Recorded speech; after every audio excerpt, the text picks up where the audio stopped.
Vous êtes sur CCTV français, bonjour à tous. À la une de cette édition, le président chinois Xi Jinping est arrivé en Égypte mercredi après-midi pour une visite d'État. Lors de sa rencontre avec le premier ministre égyptien Chérif Ismaïl dans un hôtel du centre-ville du Caire, le président chinois Xi Jinping a indiqué que le gouvernement chinois encourageait et soutenait les entreprises qualifiées pour qu'elles participent à des projets d'ampleur en Égypte. Sa visite en Égypte a pour but de consolider et d'approfondir la relation Chine-Égypte de manière globale et de faire avancer la coopération pratique entre nos deux pays pour de nouvelles réalisations. Le président Xi a proposé que les deux pays fassent plus d'efforts pour lier leur stratégie de développement et accélèrent la coopération dans le cadre de l'initiative de la ceinture et la route, afin que leur consensus donne des résultats concrets le plus rapidement possible. Le premier ministre Ismaïl a mis l'accent sur le fait que l'Égypte se félicitait de l'amitié traditionnelle avec la Chine et développerait la coopération avec la Chine dans différents domaines. Il a indiqué que l'Égypte soutenait l'initiative de la ceinture et la route et jouerait un rôle actif dans la coopération dans ce cadre, devenant un couloir reliant la Chine et l'Europe. Après leur réunion, Xi Jinping et Ismail ont visité l'exposition Chine Sciences et Technologies à laquelle participent 15 entreprises chinoises. Plus tard mercredi, le président Xi a rencontré 10 personnes décorées pour leur contribution remarquable à l'amitié Chine-Égypte, y compris l'ancien secrétaire général de l'ONU, Boutros-Ghali. La visite du président chinois en Égypte devrait déboucher sur plusieurs accords et projets d'investissement d'importance. Cependant, l'aspect du partenariat qui est en jeu cette semaine revêt aussi un aspect politique majeur. Il y a 60 ans, le Caire et Beijing établissaient leurs relations diplomatiques. Depuis 19 mois, soit depuis le début de la présidence d'Abdel Fattah el-Sisi, l'Égypte et la Chine ont pris des mesures permettant un rapprochement des deux pays. Avant cette semaine, les deux dirigeants se sont rencontrés à 5 reprises.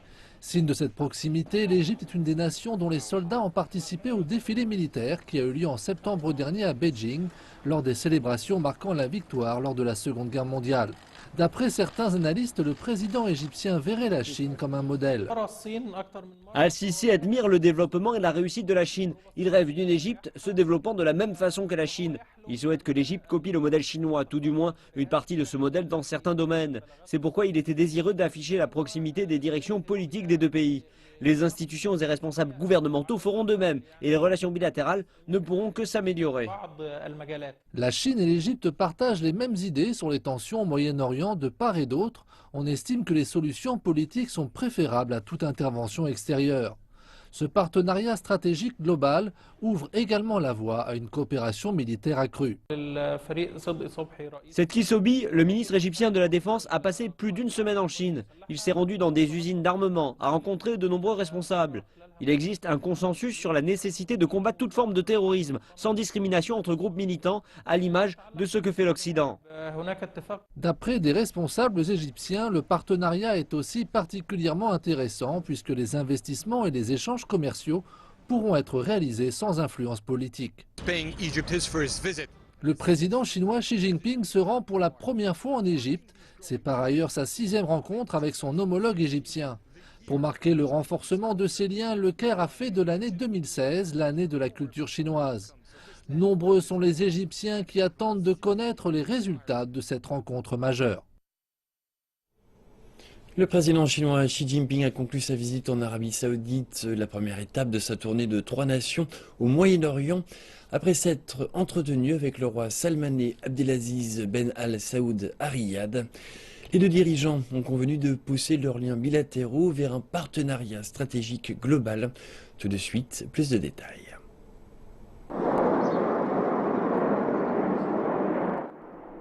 Et même avant que le président Xi n'atterrisse à Riyad, le monde a été abasourdi par la réception offerte par l'Arabie Saoudite au président chinois. Les autorités saoudiennes ont dépêché 4 chasseurs F-15 pour escorter l'avion du président Xi, une rare démonstration de l'étroitesse de leurs liens bilatéraux. L'un des résultats les plus importants de cette visite est que les deux pays ont amélioré leurs relations dans le cadre d'un partenariat stratégique global, ce qui peut se traduire par une poussée significative de la confiance stratégique mutuelle et un appui quant aux intérêts clés de chacun. Le principal quotidien saoudien Arab News a publié 10 pages spéciales couvrant la visite du président Xi et saluant la Chine en tant que partenaire spécial de l'Arabie saoudite. La Chine est désormais l'un des principaux partenaires commerciaux de l'Arabie saoudite et celle-ci est le principal fournisseur de pétrole de la Chine. Mais cette fois, la coopération bilatérale s'étend bien au-delà du pétrole. Le président Xi et le roi saoudien ont participé à la signature de 14 accords commerciaux majeurs, la plupart étant concentrés sur les industries non pétrolières. Et les secteurs concernés comprennent les nouvelles énergies, la culture et la coopération en matière de capacité industrielle. Et cela survient alors que l'Arabie saoudite est confrontée au plus important déficit de son histoire en raison d'une chute des prix pétroliers. Et beaucoup espèrent que ces nouveaux accords apporteront l'élan plus que nécessaire à l'économie locale. Les deux dirigeants ont aussi participé à la cérémonie d'ouverture de l'usine de traitement de pétrole de Yanbu. Il s'agit du projet d'investissement le plus important de la Chine au Moyen-Orient, une joint venture entre Sinopec et le groupement pétrolier d'Arabie saoudite. Nous pouvons apprendre de nos expériences communes en matière de gestion, mais aussi consolider nos compréhensions culturelles.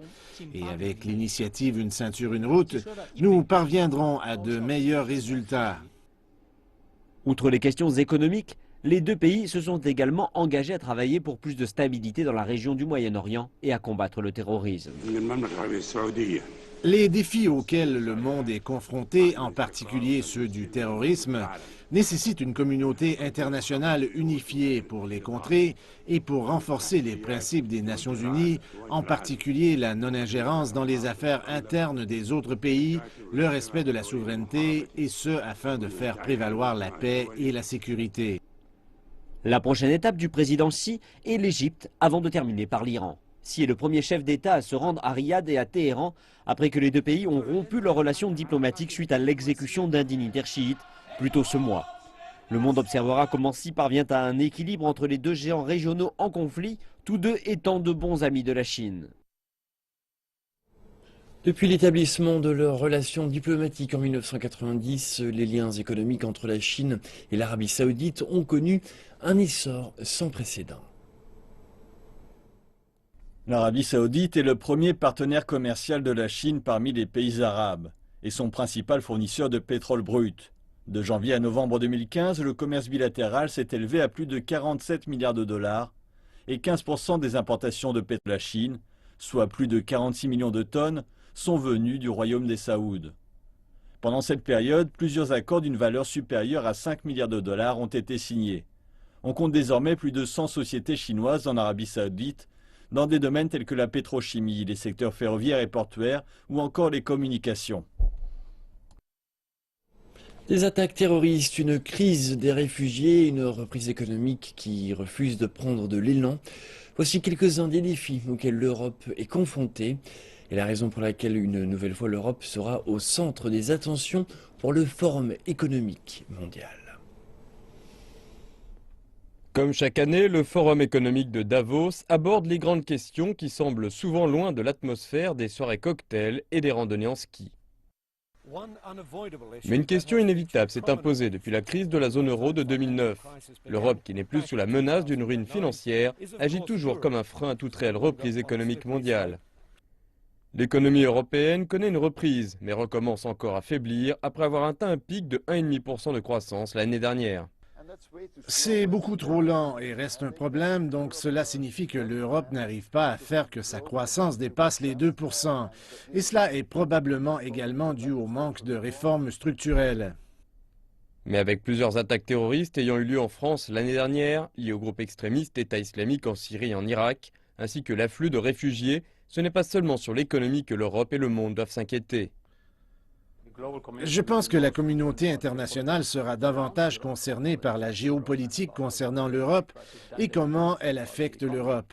Par exemple, la crise des réfugiés plutôt que par l'économie. En réponse à la crise des migrants et des attaques terroristes, la moitié des pays européens ont d'ores et déjà réintroduit des contrôles aux frontières dans ce qui est normalement la zone de libre circulation de Schengen. On craint que Schengen ne soit soumis à une énorme pression avec tous les effets que cela pourrait avoir sur l'économie, la libre circulation des personnes et des marchandises, mais également en général sur l'Union européenne, sur les affaires de l'Union européenne. Les solutions demeurent illusoires car la plupart des États membres de l'UE continuent d'agir selon ce qu'ils considèrent être leurs intérêts nationaux plutôt que le bien commun du bloc. Le Premier ministre britannique David Cameron sera de nouveau présent cette année pour discuter du référendum qui aura lieu prochainement dans son pays et qui portera sur la question de savoir si la Grande-Bretagne restera dans l'Union européenne ou non.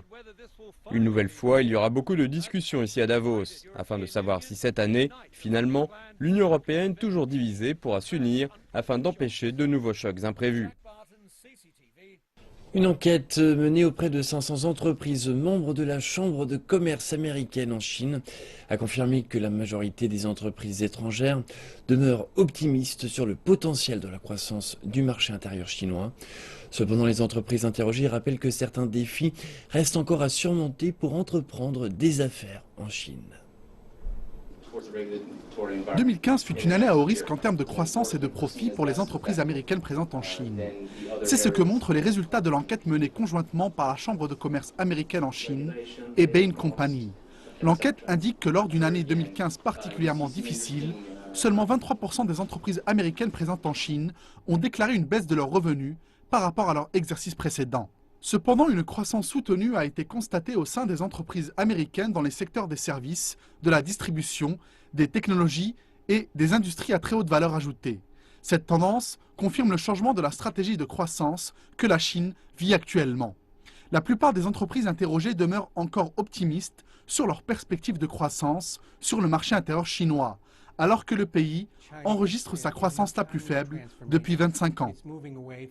Il faut garder à l'esprit que la Chine est engagée dans un processus complexe de transformation de son modèle de croissance économique. Nous devons donc accompagner ce changement et être présents si nous voulons augmenter nos profits à terme.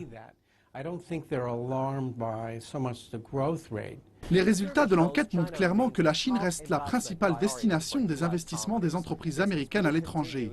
Ces dernières entendent continuer avec prudence leurs investissements calculés dans les secteurs de l'innovation et dans les nouveaux débouchés. Néanmoins, les entreprises américaines présentes en Chine expriment leurs inquiétudes sur certains aspects du climat des affaires dans le pays. Elles espèrent également que leurs partenaires commerciaux locaux, mais aussi les autorités du gouvernement chinois, pourront mettre en œuvre une stratégie visant une croissance qualitative pour l'année 2016. L'Indonésie, géante de l'Asie du Sud-Est, possède tous les attraits pour attirer les investisseurs. Le pays a une population jeune et connaît une croissance économique. Les entreprises chinoises investissent considérablement dans ce pays. L'Indonésie est la seconde destination d'investissement de la Chine dans la région. C'est ce qu'ils font le mieux. L'entreprise China Huatian Engineering est spécialisée dans la construction de centrales électriques et est très connue en Indonésie. Le placement global était de 1 milliard de dollars.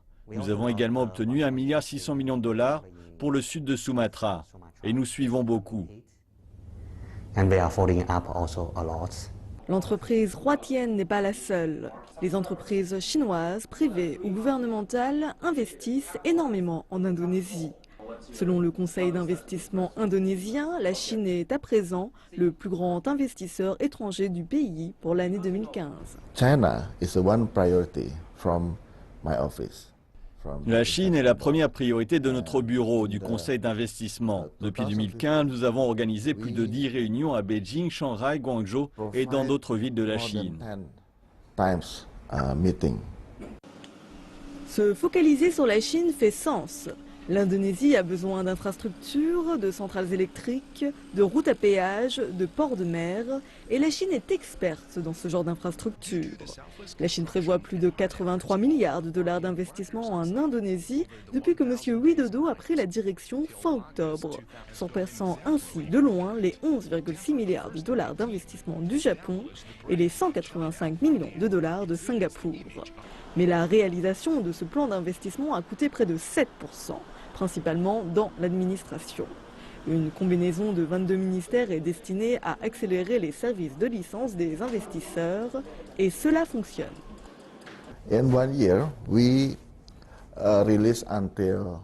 En un an, nous avons libéré jusqu'à 150 milliards de dollars d'investissements bancaires, soit une augmentation de 45% par rapport à l'an dernier.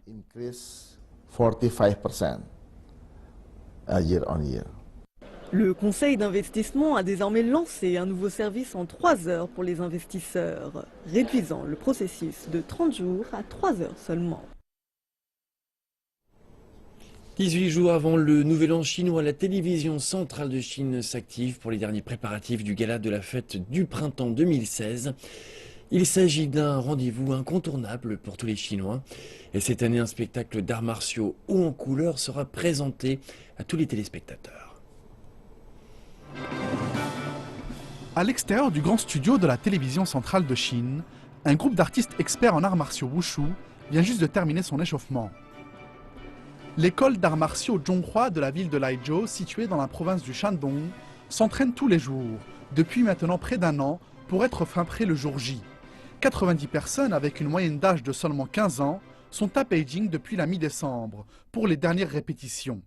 Ils représentent à eux tous la nouvelle génération des ambassadeurs de l'art Wushu en Chine. Nous devons en permanence nous améliorer et rechercher les nouveautés pour enrichir nos spectacles et présenter la quintessence des arts martiaux sur la prestigieuse scène de la CCTV. Par exemple, nous avons préparé une série de performances d'acrobatie en haute altitude et nous avons considérablement amélioré le rendu global de la prestation de notre groupe sur la scène. Depuis 2013, l'école Zhonghua est invitée pour la 3e fois consécutive au gala de la fête du printemps de la CCTV. Ainsi, certains des plus jeunes artistes du groupe passent désormais pour des vétérans. Comme d'habitude, je suis très excité et nerveux à la fois, car chaque année, nous modifions notre spectacle avec des figures de plus en plus difficiles à réaliser. Je veux rassurer mes parents et leur dire de ne pas s'inquiéter. Ils pourront, comme tous les autres, regarder le spectacle tranquillement chez eux. Le thème du gala de la fête du printemps de cette année est « Toi et moi, notre rêve chinois, construisons ensemble la société de la moyenne aisance ». Le gala sera retransmis en direct depuis Beijing, ainsi que sur 4 autres chaînes des provinces du Fujian, du Guangdong, du Shanxi et enfin dans la région autonome de la Mongolie intérieure. Au total, ce sont 40 performances qui seront présentées à tous les téléspectateurs chinois, dont 10 spectacles uniques en leur genre. La dernière ligne droite des répétitions débutera le 26 janvier prochain.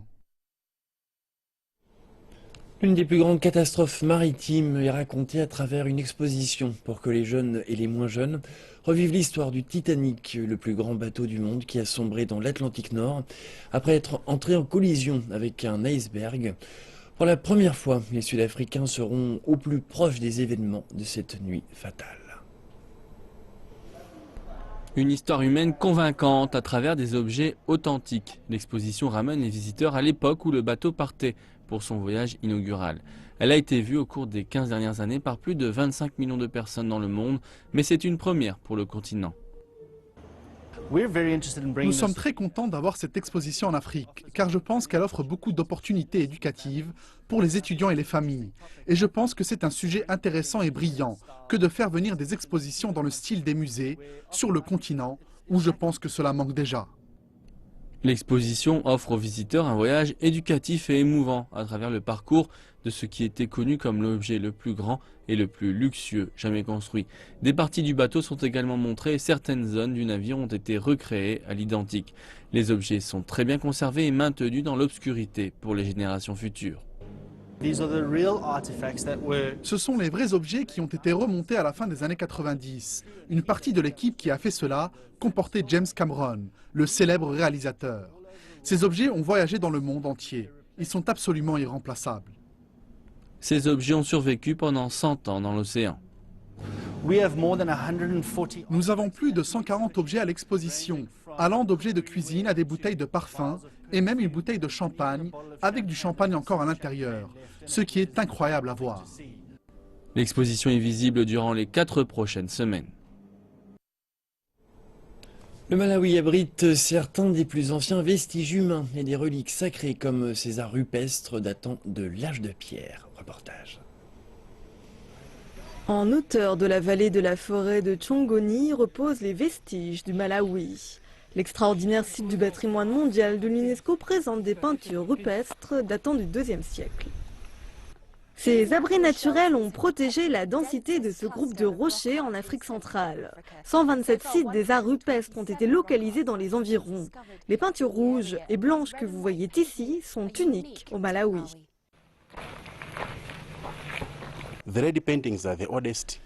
Les peintures rouges sont les plus anciennes. Elles ont été réalisées par les Akafula, parfois appelés les Abatras. Il s'agit de représentations d'hommes qui vivaient dans ces grottes entre moins 7000 et moins 2000 avant notre ère. Les peintures blanches, quant à elles, ont été réalisées par les Bantu Chewa. Elles représentent la diversité des espèces qui vivaient à leur époque, utilisées pour consigner les histoires et les musiques populaires d'antan. Le site du patrimoine mondial de Chongoni a été inscrit à l'UNESCO en 2006. Mais le site n'est pas assez protégé de l'homme moderne. Aujourd'hui, les peintures sont sous la menace de graffitis et d'incendies. Moses Mkumfa, conservateur, essaye de sensibiliser la communauté locale sur l'importance de la protection de cet héritage. Si nous pouvons continuer à soutenir le développement de nos campagnes et de notre héritage, qui sont les témoins de notre histoire et de nos traditions, et si nous pouvons renforcer les communautés locales, il est donc important de protéger l'avenir. Monsieur Moses et de nombreuses personnes espèrent sensibiliser la population et mieux préserver l'héritage des ancêtres du pays afin de montrer aux prochaines générations un aperçu de leur passé. C'est la fin de cette édition. Merci de votre attention. Je vous retrouve tout à l'heure pour le prochain journal.